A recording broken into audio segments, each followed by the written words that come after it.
The news is full of stories, but some of the worst ones never make the headlines.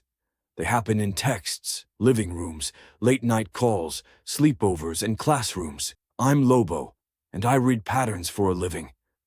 Sit tight. This case file starts at the beginning. The pattern's the warning. Learn it. Most people think danger shows up as a bad date, a creepy stare at the bar, an argument that goes too far. Online, it starts long before you ever meet. It starts the second you hand a stranger a map to your life and call it a profile. Dating apps sell you a dream. Perfect match, instant chemistry, stories you can tell your grandkids. What they don't tell you is that the same tools that help you find connection helps predators find a target.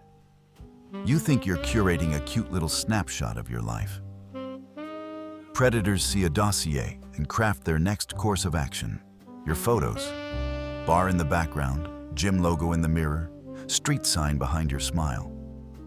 Your bio, where you moved from, what neighborhood you love, the coffee shop that feels like home. To you, it's personality. To them, it's geography, routine, emotional weather report. They haven't even said hi yet, and they already know more than some of your coworkers do. Then the messages start. You're so easy to talk to. No one's ever understood me like this. It's crazy how much we have in common. Feels good, doesn't it? Feels rare, feels meant to be. Sometimes it is, sometimes it isn't. Here's the thing. A skilled predator doesn't open with fear. They open with fascination. Every good morning text, every late night tell me anything call, every you can be honest with me isn't always closeness. Sometimes it's data collection. They ask about your childhood, your last relationship, your biggest fears, what you're ashamed of, why you don't trust people. You think you're being seen. They're writing a manual on how to disarm you later. Predators aren't just flirting. They are running reconnaissance. Now let's go a bit deeper and talk about the part no one puts in the app tutorial. Location and logistics. You match. You talk. It's going well. You share where you live roughly. You tell them which gym you go to, the days you're free, where you like to walk at night because it's quiet and peaceful. You send selfies in real time. On my way to yoga, just got home from work, can't wait to see you Friday. You think you're building intimacy. Sometimes you're building a schedule with your own hands. A predator doesn't need to know your exact address on day one. They just need patterns. The app's distance estimate tells them how close they already are. The places you tag, the stories you post, the times you're always online.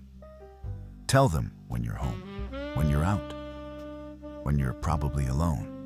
Now, not every eager texter is a threat, but some behaviors aren't romance.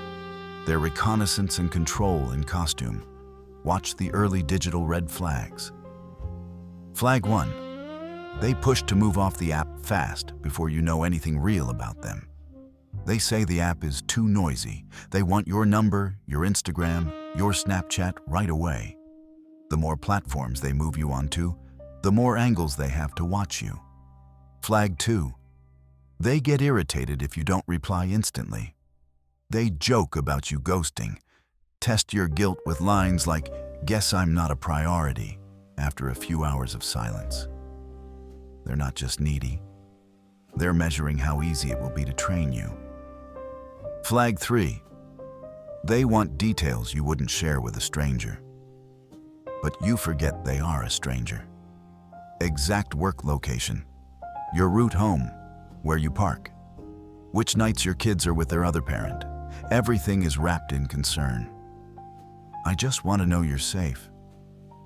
But safety that demands specifics before trust exists isn't safety. It's surveillance. Flag 4. They don't respect your digital boundaries. You say, "I don't like video calls yet." They keep pushing. You say, "I'm not ready to give out my address." They sulk, tease, or argue. You say, "I'm going to bed." They keep messaging. Someone who won't respect a boundary typed on a phone isn't going to respect one spoken in person. Here's where the danger sharpens. At first, all that attention felt like proof. Proof you were wanted. Proof someone finally cared.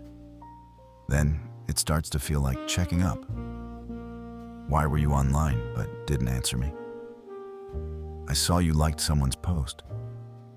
Who were you with last night? Send me a picture so I know you're really alone. The same phone that made you feel adored now makes you feel watched. That's not an accident. That's escalation. This is where online dating meets old-fashioned control. So what do you do when you actually want to meet people but refuse to be prey? You don't have to delete every app. You just stop treating them like they were built for your safety. They weren't. You build your own safety on top. Protocol 1. Control what your profile reveals. No photos that clearly show where you live or work. No visible street signs, house numbers, school names, or gym logos. Share your general area, not your exact block. Your selling conversation, not coordinates. Protocol 2. Slow the information drip. You don't owe anyone your schedule in the first week. You don't need to send real-time updates of your day. You can say, "I don't share that yet," without apologizing.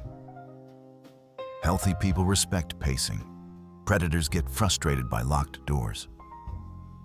Protocol 3. Keep your routes private. Don't post where you'll be before you go. Post after you've left a location, or don't post it at all. Keep regular routines, like school drop-off or nightly walks, offline. Your safety isn't content. Protocol 4. Protect your direct lines. Use in-app calling or a secondary number until trust is earned. Don't connect every app you own the moment things feel right. Don't share passwords. Not to streaming accounts, not to social media, definitely not to your phone. Access given under pressure isn't intimacy, it's leverage. Protocol 5. First meeting rules. Meet in a public place. Arrange your own transport there and back. Tell at least one trusted person where you're going, who you're meeting, and when you expect to check in. Set a check-in text that you must send, and have a code word if you need them to call you out. If they push to pick you up at home or know exactly where you live before you're ready, that's not romance. That's reconnaissance. There's the tech stuff. Then there's the thing underneath all of it. Your gut. The little twist in your stomach when their jokes cut too deep, when their questions feel off, when their temper shows through the screen. You start editing yourself before you hit send. You start hiding parts of your day so they don't react. That's not dating, that's conditioning. You don't need hard proof to slow things down, to pull back, to block, to disappear if you have to. You are allowed to leave a conversation that doesn't feel safe, even if nothing bad has happened yet. Predators count on you waiting for evidence.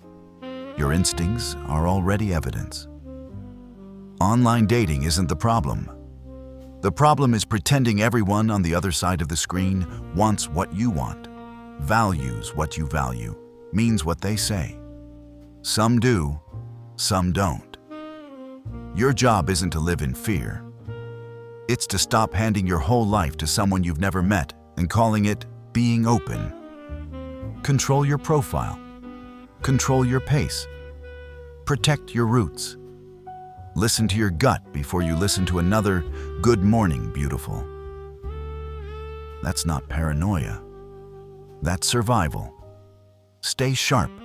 Survive the hunt. If any part of this felt uncomfortably familiar, that's your pattern recognition kicking in. If you think it could help someone else see their pattern too, share it.